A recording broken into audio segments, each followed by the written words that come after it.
आजच्या लेक्चरमध्ये आपण समाधी तंत्राचे अध्ययन या महत्त्वपूर्ण अभ्यासाला आपण या ठिकाणी पाहणार आहोत। समाधी तंत्र जर आपण समाधी मार्गाचा जर विचार केला, समाधी म्हणजे काय, तर आपणही आपल्या बौद्ध धर्मामध्ये जेव्हा अभ्यास करतो तर समाधी हा शब्द आपण ऐकतो, वाचतो, आहे की नाही। इतरही जे काही धर्म आहेत, पंथ, संप्रदाय, त्यांच्याही संप्रदायामध्ये, पंथामध्ये अशा प्रकारे समाधीचा उपदेश केलेला आहे। तर समाधी याचा अर्थ होतो मनाची एकाग्रता, म्हणजे आपलं मन एकाग्र करणे। हे चंचल आहे, जे मन आपलं चंचल आहे त्या मनाला एकाग्र करणे, कॉन्सन्ट्रेट करणे। मग जेव्हा आपण समाधी तंत्राचं अध्ययन करतो, ह्या संपूर्ण जगामध्ये जवळपास 150च्या वर समाधी तंत्राचा उपदेश केला आहे। संपूर्ण जगात जवळपास 150च्या वर ह्या समाधीचे टेक्निक्स आहेत, 150च्या वर। मग काही लोकांना असं वाटतं की काय खरं आहे आणि काय खोटं, कोणता समाधी मार्ग हा आपल्या कल्याणाचा आहे, कोणता समाधी मार्ग हा आपल्या दुर्गतीचा आहे किंवा काहीच कामाचा नाही, हे आपल्याला समजलं पाहिजे। काही लोक बघा, म्हणजे काही संप्रदायामध्ये आम्ही असं पाहतो की फक्त ते माळा जपतात, 108 माळांची ती असते ना, ते मण्यांची माळ असं डोळ्यांचं जपतात, असं नाम जप करतात, ती पण एक प्रकारची समाधीच आहे। बघितलं असले तुम्ही असं माळा जपताना, वो भी एक प्रकार की समाधी आहे। काही लोक फक्त असं हात जोडतात आणि देवाचं नामस्मरण करतात, बाकी काहीच करत नाही। नामस्मरण, नाम जप करणे, ती पण एक प्रकारची समाधीच आहे, त्याला पण लोक समाधीच म्हणतात, आहे की नाही। आम्ही काही ठिकाणी असंही पाहिलं की अशी मेणबत्ती पेटवायची आणि कंटिन्युअसली त्या मेणबत्तीला असं पाहत राहायचं, त्याची जी वात आहे मेणबत्तीची ती कंटिन्यू पेटत राहते, त्या मेणबत्तीला पाहत राहायचं, म्हणजे त्या मेणबत्तीवरती कॉन्सन्ट्रेशन करायचं, मन एकाग्र करायचं। तर ती पण एक प्रकारची समाधीच आहे, त्याला पण लोक समाधीच म्हणतात। रामदेव बाबा पण समाधी शिकवतात ना, कशी शिकवतात, किंवा श्वास आतमध्ये घ्या, ते त्याला काय म्हणतात, प्राणायाम, ती पण एक प्रकारची समाधीच आहे। श्वास आतमध्ये घ्या, मग श्वास बाहेर सोडा, आतमध्ये घ्या, सोडा, मग इथे ह्या दोन्ही डोळ्याच्या ह्या भागामध्ये कॉन्सन्ट्रेट करा, आहे की नाही। तो असं शिकवतात ते, ती पण एक प्रकारची समाधीच आहे, बरोबर आहे की नाही। मग भारतामध्ये असे अनेक साधू संत आहेत, अनेक साधू संत, स्वतःला विद्वान म्हणणारे असे अनेक लोक, जे धार्मिक अंगाने त्यांच्या पद्धतीने हे समाधी तंत्र शिकवतात। मग लोक त्याला फॉलो करतात, लोकांना वाटते की हेच खरं आहे, हीच खरी समाधी आहे की नाही। त्यामुळे लोक कन्फ्यूज आहेत की खरी समाधी काय आहे, खरं समाधी तंत्र काय आहे। आणि जेव्हा आपण मग बुद्धिझमचा विचार करतो की भगवान बुद्धांनी जी समाधी शिकवली ते समाधी तंत्र कोणतं आहे, तो समाधीचा मार्ग कोणता आहे, याचं आपण थोडं तुलनात्मक अध्ययन करणं अतिशय आवश्यक आहे। कारण बघा, आजही आपल्या बौद्ध समाजामध्ये विपश्यनेला विरोध करणारे पण लोक आहेत।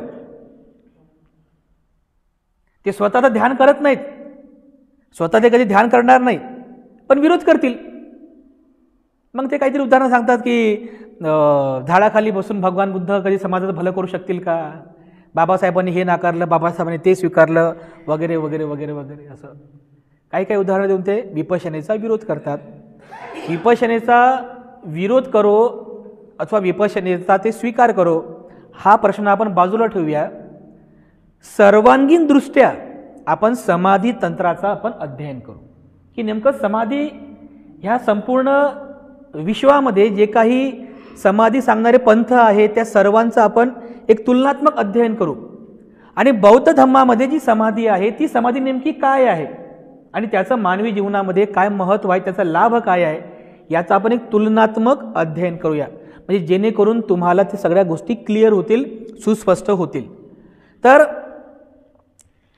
आपण पाहतो की संपूर्ण जगामध्ये एक अंदाज आहे फक्त की जवळपास 150च्या वर समाधी तंत्र सांगणारे पंथ आहेत. 150च्या वर.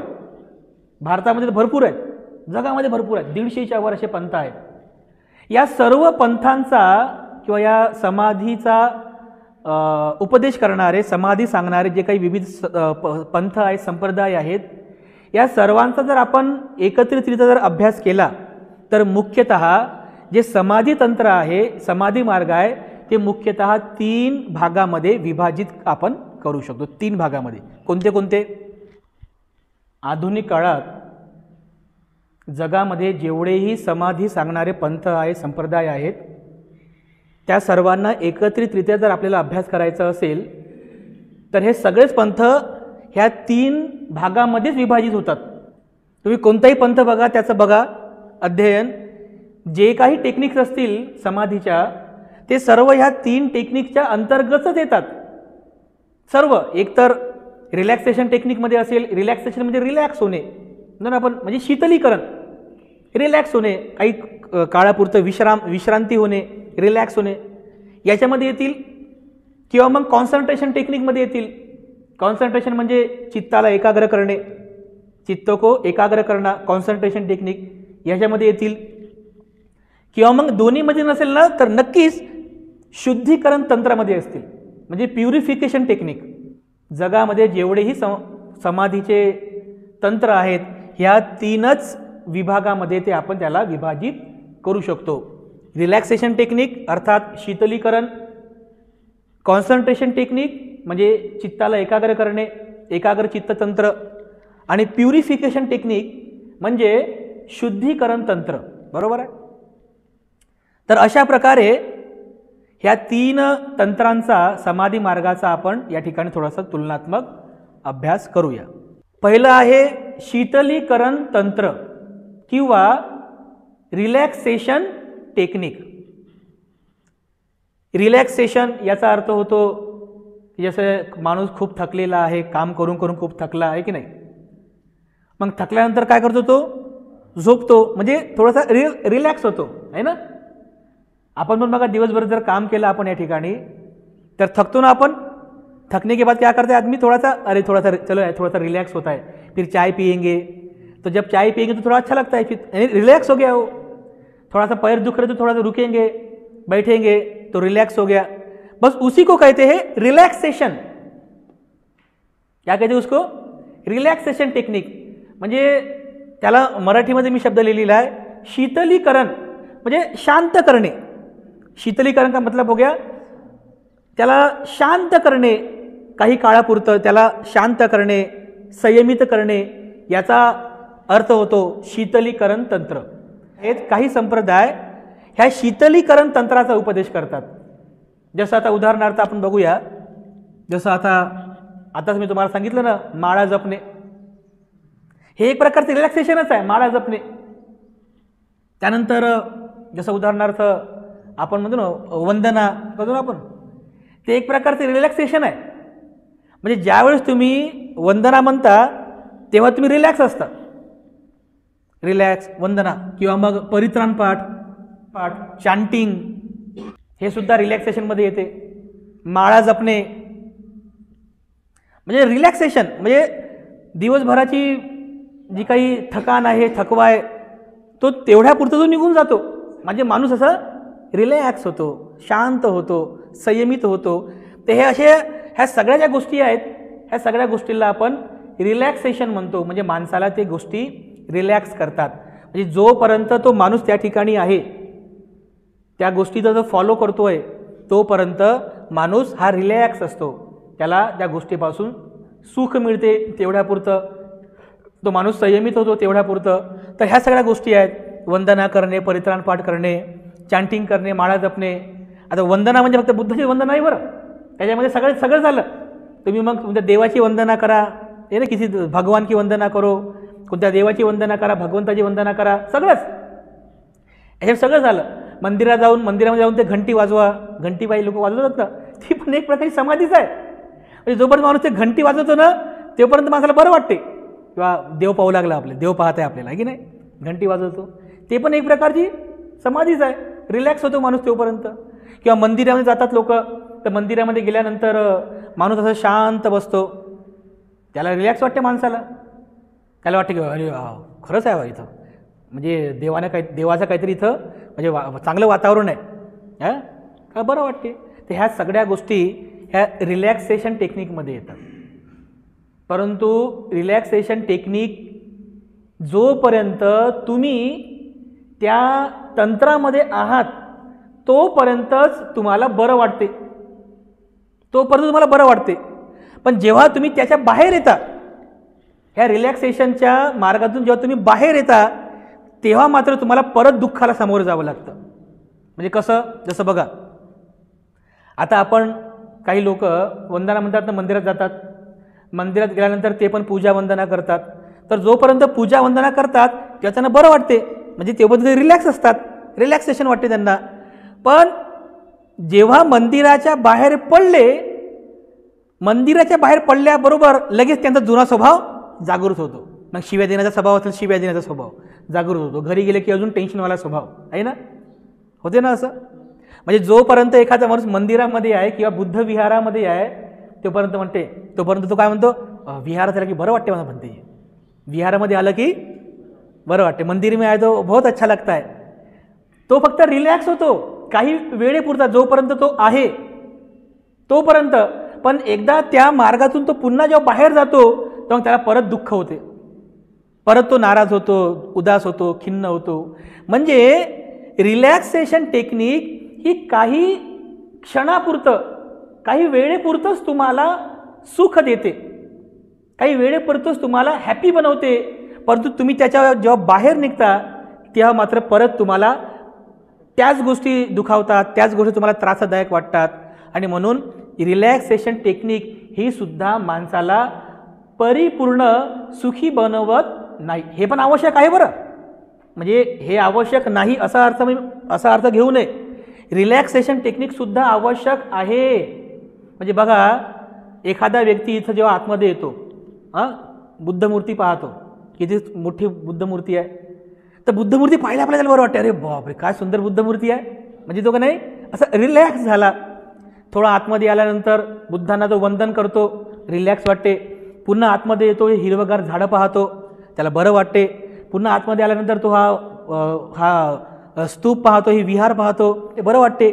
मग आतमध्ये गेल्यानंतर आतमध्ये जो काही वेळ बसतो त्याला मस्त वाटते, रिलॅक्स एकदम छान वाटते त्याला. ते हे कधीपर्यंत होते, जोपर्यंत तो ह्या परिसरामध्ये आहे तोपर्यंत. पण जेव्हा तो परत बाहेर जातो, मग परत बाहेर गेल्यानंतर इथे जे काही त्याला सुख मिळालं ते सुख बाहेर मिळत नाही, ते सुख त्याला बाहेर परत मिळणार नाही. आणि म्हणून हे जे आहे हे सुद्धा आवश्यक आहे. म्हणजे माणसाला त्या धार्मिक जीवनाकडे घेऊन जाण्यासाठी रिलॅक्सेशन टेक्निक सुद्धा आवश्यक आहे. आता तुम्ही पूजा वंदना करता की नाही, रोज सायंकाळी तुम्ही परित्राण पाठ करता, पूजा वंदना करता, कशासाठी आहे बरं ते, कशासाठी आहे. वास्तविक पाहता फक्त पूजा वंदना केल्यानं माणसाचं भलं होत नाही, खरं जर पाहिलं तर. असं जर झालं असतं ना तर तुम्ही पूजा वंदनाच करत बसा जीवनभरपर्यंत, धम्माचं आचरण करायची काहीच गरज नाही, आहे की नाही. म्हणजे असं जर असतं तर. पण आवश्यक आहे ना की माणसाला रिलॅक्स होण्यासाठी, माणसाला संयमित होण्यासाठी फर्स्ट एडमध्ये म्हणजे प्राथमिक स्तरावर वंदना, पूजा वंदना किंवा मग बाकी लोकांचे माळा जपणं वगैरे ह्या सगळ्या गोष्टीसुद्धा आवश्यक आहेत. पण ही खरी समाधी नाही. का बरं खरी समाधी नाही आहे? कारण जोपर्यंत तुम्ही याच्यामध्ये आहात तोपर्यंत तुम्हाला सुख वाटते, बरोबर आहे की नाही. आणि जेव्हा तुम्ही याच्या बाहेर निघता तेव्हा मग परत मन बेचैन होते, मन नाराज होते. आणि म्हणून रिलॅक्सेशन टेक्निक ही केवळ काही क्षणापुरतं, काही वेळेपुरतंच तुम्हाला सुख देते, त्यामुळे याचाही महत्त्व आहे. त्यानंतर जेव्हा आपण कॉन्सन्ट्रेशन टेक्निक, ही दुसरी टेक्निक आपल्याला नेहमी ऐकायला मिळते. जगामध्ये जे काही समाधी सांगणारे तंत्रज्ञान आहेत त्यामध्ये काही तंत्रज्ञान हे तुम्हाला कॉन्सन्ट्रेशन टेक्निक शिकवतात. कॉन्सन्ट्रेशन म्हणजे काय? आपलं जे मन आहे त्या मनाला एकाग्र करणं शिकवतात. ते एकाग्र.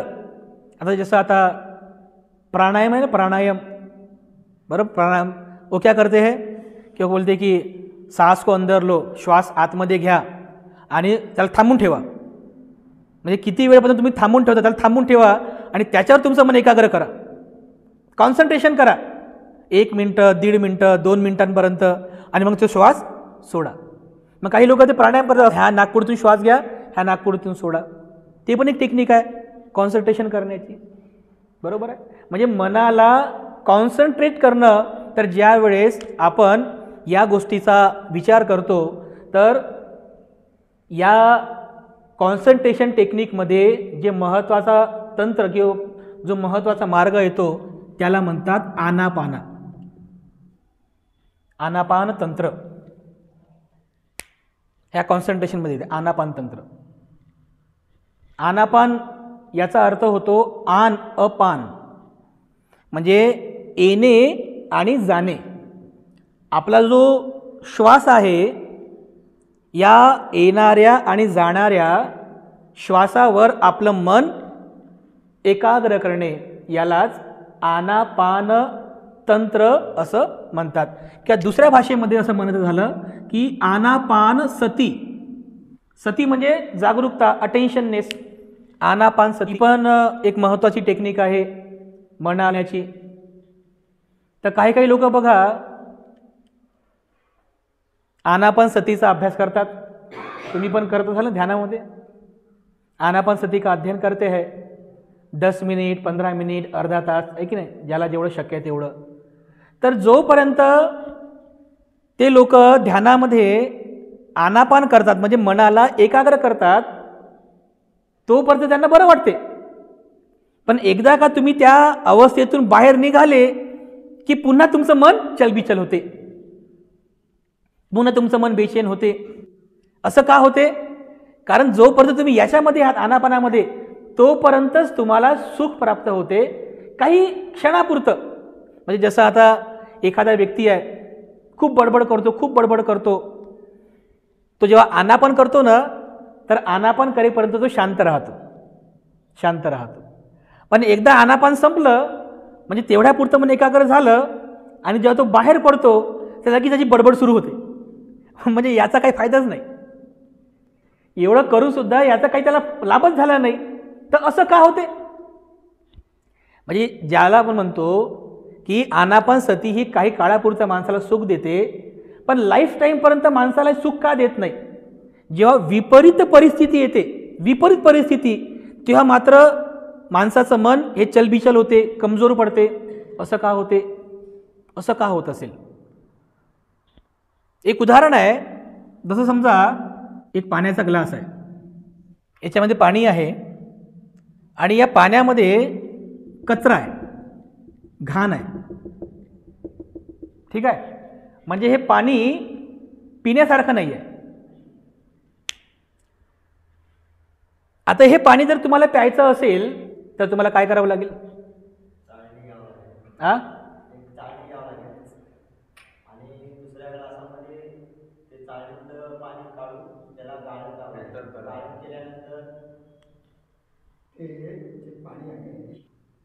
ठीक आहे.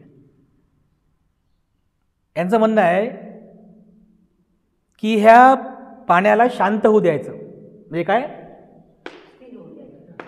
रिलॅक्स होऊ द्या, यांचं असं म्हणणं आहे. म्हणजे ह्या ग्लासाला तुम्ही रिलॅक्स होऊ द्या, कोणी हात लावू नका. हे पाणी रिलॅक्स होईल, शांत होईल, तर आपोआपच तो कचरा बुडाला जाऊन बसेल, बरोबर आहे. पण जर विपरीत परिस्थिती आली, मी या ग्लासला पुन्हा असं हलवलं तर काय होईल? पाणी पुन्हा घाण होईल ना ते. म्हणजे जोपर्यंत ते रिलॅक्स आहे, जोपर्यंत रिलॅक्स आहे ते पाणी, तोपर्यंत ते पाणी चांगलं दिसतंय. पण विपरीत परिस्थिती जेव्हा येईल, मी त्याला असं जोरात जर हलवलं तर काय होईल? ते पाणी पुन्हा घाण होईल. मग असं काय करावं की याला किती जरी हलवलं आपण तरी सुद्धा हे पाणी घाण होऊ नये. तर आपण काय करायला पाहिजे? हे केलं ना आपण समाधी. सांगा बरं, व्यावहारिक उदाहरण आहे. नाही, फक्त हे सांगा, पाण्याचं सांगा, पाण्याचं. हे व्यावहारिक हे उदाहरण समजलं ना तुम्हाला हे सगळं समजून जाईल. हां, हे वा, हे त्यांचं उत्तर आहे. ज्या वेळेस तुम्ही आरो मशीन वापरता ना, आरो मशीन, आपल्याकडे आरो मशीन आहे ना, रिव्हर्स ऑस्मोसिस आरो मशीन वापरता किंवा ॲक्वागार्ड वापरता, ते काय करते मशीन, ती मशीन हा जो कचरा आहे हा कचरा सगळा काढून घेते. हा कचरा एकदा तुम्ही कचरा सगळा काढून घेतला की त्यानंतर त्या पाण्याला तुम्ही कितीही हलवा ना, ते पाणी घाण होईल का? नाही होईल. बरोबर आहे. जेव्हा आपण कॉन्सन्ट्रेशन टेक्निकचा वापर करतो, हे कॉन्सन्ट्रेट झालं म्हणजे ग्लास एकाग्र झाला, पाणी एकाग्र झालं, रिलॅक्स झालं, कॉन्सन्ट्रेट पण झालं, परंतु आतमध्ये घाण तशीच आहे ना. ही घाण निघाली का?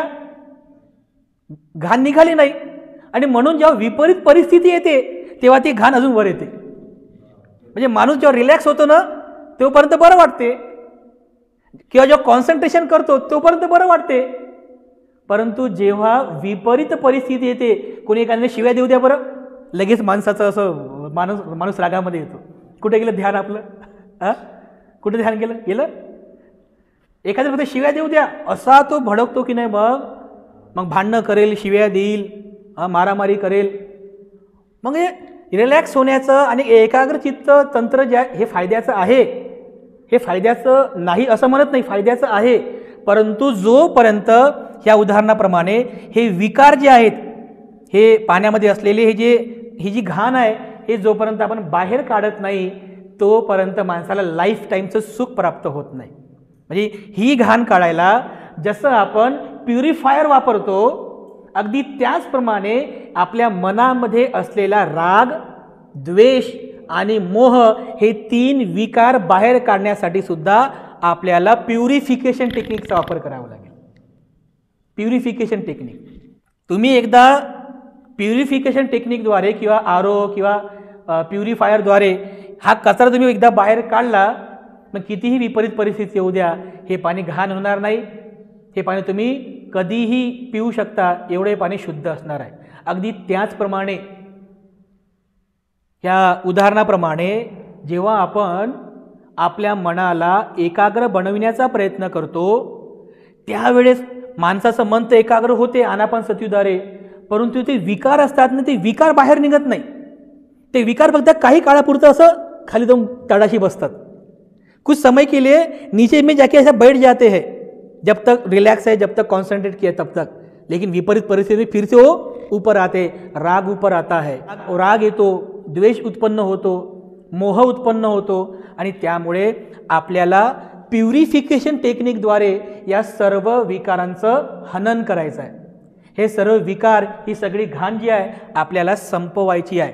मग एकदा का तुमच्या मनातला राग, द्वेष आणि मोह हे मुख्यतः हे 3 विकार एकदा संपले, तुमचं मन ह्या पाण्याप्रमाणे काय होईल, प्युरिफाय होईल, शुद्ध होईल. आणि मग कितीही तुम्हाला कोणी शिव्या देऊ द्या, कितीही अपशब्द बोलू द्या, तुम्हाला राग येणार नाही, तुम्हाला त्याचा द्वेष येणार नाही, तिटकार येणार नाही. का बरं? कारण तुमच्या मनात सगळं निघालं ना, ते राग, द्वेष, मोह. तर म्हणून याला हे जे शुद्धीकरण तंत्र आहे, ह्या शुद्धीकरण तंत्रालाच खऱ्या अर्थानं समाधी म्हणतात. ही समाधी आहे, तर यालाच खऱ्या अर्थानं समाधी असं म्हणतात. ही आहे खरी समाधी. म्हणजे ही पण समाधीच आहे, रिलॅक्सेशन, कॉन्सन्ट्रेशन टेक्निक सुद्धा समाधीच आहे. परंतु जी खरी समाधी आहे की ज्यामुळे तुम्हाला लाईफ टाईम आजीवन तुम्हाला सुख प्राप्त होईल, ते आहे शुद्धीकरण तंत्र. तर शुद्धीकरण तंत्र काय आहे? प्युरिफिकेशन म्हणजे काय? मनाला आपण प्युरिफाय करतोय, आपल्या मनाला शुद्ध करतोय. तर मनाला शुद्ध करणे म्हणजे काय?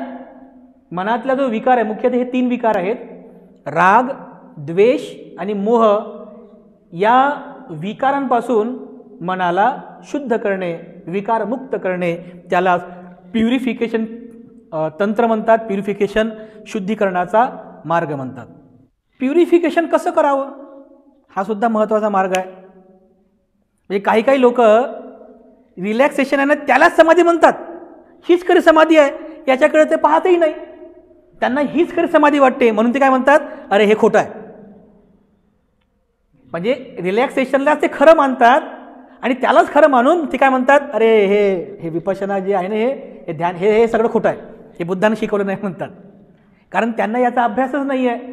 किंवा काही काही लोक कॉन्सन्ट्रेशन करतात आणि यालाच खरी समाधी मानतात, यालाच खरी समाधी मानतात आणि त्यांना वाटते की हीच खरी समाधी आहे, बाकीचं सगळं हे थोतांड आहे, बाकीचं सगळं जे आहे हे काय आहे, हे खोटं आहे, असत्य आहे.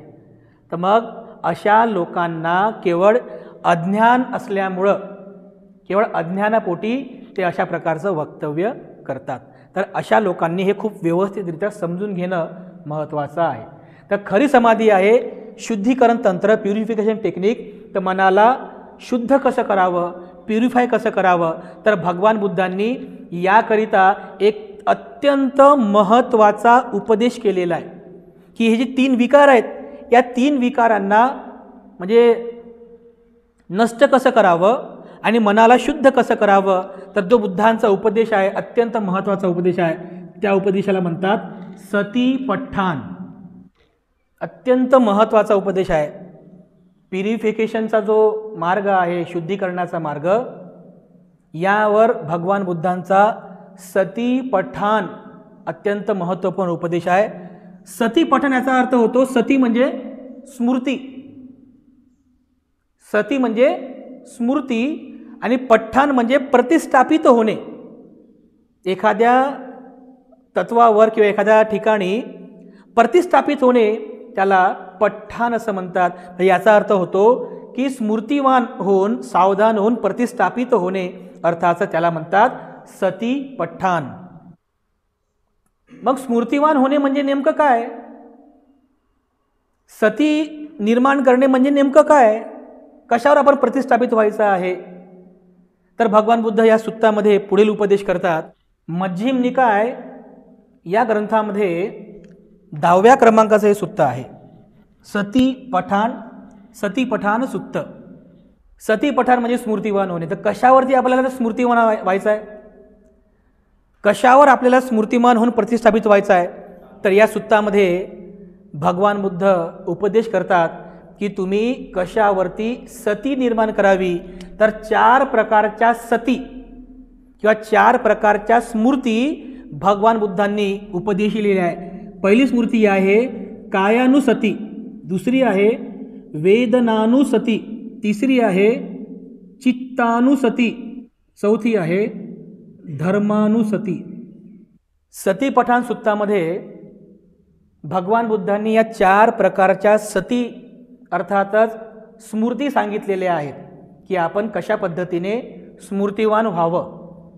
कायानुसती, वेदनानुसती, चित्तानुसती आणि धर्मानुसती. किंवा यालाच दुसरा पण एक शब्दप्रयोग वापरलेला आहे. हे ज्या 4 सती सांगितलेल्या आहेत, या 4 सतीला दुसरा एक शब्दप्रयोग वापरलेला आहे. कायानुसतीलाच काय म्हणतात, कायानुपස්සना. वेदनानुसतीला म्हणतात वेदनानुपස්සना. चित्तानुसतीला म्हणतात चित्तानुपස්සना. आणि धर्मानुसतीला म्हणतात धर्मानुपස්සना. ह्या 4 प्रकारच्या सती किंवा 4 प्रकारच्या या पස්සना सतीपठाण सुत्तामध्ये आपल्याला पाहायला मिळतात.